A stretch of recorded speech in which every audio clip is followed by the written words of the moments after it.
Présentation de Smyrna, non à la drogue.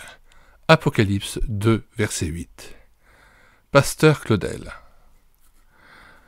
Voici donc à quoi correspond Apocalypse 2, verset 8.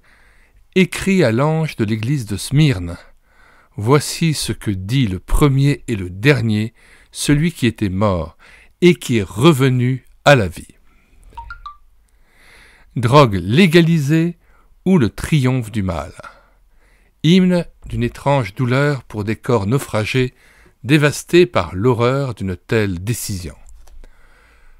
Martyr à jamais secret pour l'histoire, mais pas pour ma mémoire, qui garde l'art d'en dire l'aveugle folie. Pasteur Claudel, Nice, Côte d'Azur. Nous lisons la 4e de couverture et l'introduction. La drogue est le fléau le plus grave que nos générations aient à affronter. Elle est à l'origine du plus cruel des autogénocides de tous les temps. C'est un mal destructeur dont bien peu de gens ont conscience. Des États, des nations entières, des cartels de grands de ce monde, des terroristes, des malfrats, ne subsistent que par les énormes bénéfices du commerce de la drogue. On comprend pourquoi les réactions indispensables pour lutter contre ce fléau soient si lentes à s'organiser. Demain, des centaines d'entreprises fermeront leurs portes privées de main-d'œuvre qualifiée et ruinées par des ponctions fiscales et sociales pour lutter contre ce fléau.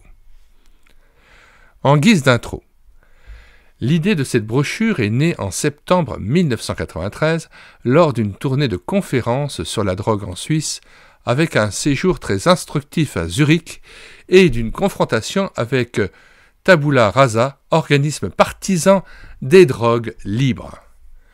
Idée renforcée par la lecture d'une plaquette intitulée « Drogue, ni ciel ni enfer », éditée par l'Institut d'éthique sociale de la Fédération des Églises protestantes de Suisse, première édition 1993. Plaquette dans laquelle les auteurs religieux manifestent une tendance très nette à la légalisation de la drogue. Ce qui serait vraiment l'enfer.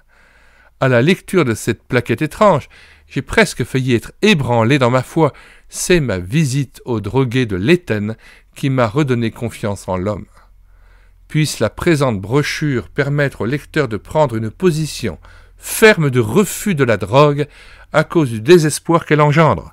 Le présent texte peut surprendre parce qu'il va à l'encontre des idées reçues en proposant de chercher ensemble dans le plus vieux livre du monde, la Bible, des réponses à nos problèmes tout neufs que sont la drogue et le sida. Des mots peu usités dans la langue française d'aujourd'hui figurent dans ce texte. Leur présence est apparue comme indispensable à cause de leur extrême précision en rapport avec le sujet traité. Nous mettons dans les commentaires de cette vidéo le lien de téléchargement gratuit de cet ouvrage.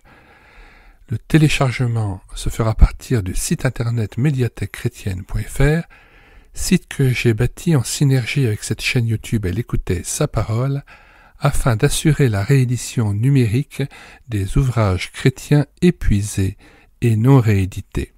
Comme l'était cet ouvrage, nous vous invitons donc à vous rendre sur le site internet médiathèquechrétienne.fr afin de pouvoir profiter et de pouvoir télécharger gratuitement les 1000 ouvrages que nous avons déjà numérisés et mis à votre disposition. Il n'est nul besoin de s'inscrire, vous pouvez directement accéder à partir de la page d'accueil à l'onglet Livres et là regarder les dizaines d'auteurs et les centaines d'ouvrages qui sont déjà disponibles en téléchargement gratuit. Si vous voulez connaître les différents ouvrages que nous numérisons tous les jours et présentons sur cette chaîne YouTube Elle écoutait sa parole, les audiobooks que nous prenons en charge, les albums ou BD que nous lisons avec caméra de document, mais aussi les cantiques que nous mettons en parole, afin de nourrir votre louange individuelle ou en assemblée, abonnez-vous à cette chaîne YouTube Elle écoutait sa parole. Nous vous disons au revoir et à bientôt.